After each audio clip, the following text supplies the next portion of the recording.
എന്താടാ ഇതിപ്പോ തീരെ നനച്ചിരിക്കാതെ? മമ്മയ്ക്കൊരു സർപ്രൈസ് ആയിക്കോട്ടെ എന്ന് വെച്ചു. പിണങ്ങിയിരിക്കല്ലേ? ഓ പിണക്കം നേരത്തെ അറിയിച്ചിട്ട് വന്നാലേ പിണങ്ങാൻ റെഡി ആയിട്ട് മുഖവും വീർപ്പിച്ചു കെട്ടിയിരുന്ന് കളഞ്ഞാലോ? പോടാ. സോഫിയയുടെ മമ്മിയായിട്ട് ഏതായാലും ഇന്ന് ഞാൻ സംസാരിക്കും.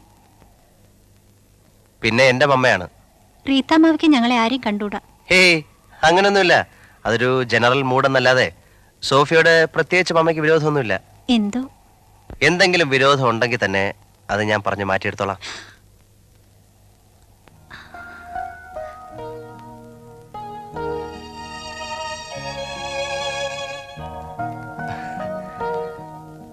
ആരും സമ്മതിക്കുന്നില്ലെന്ന് കണ്ടാലേ ഞാനങ്ങ് പൊക്കിക്കൊണ്ടുപോകും.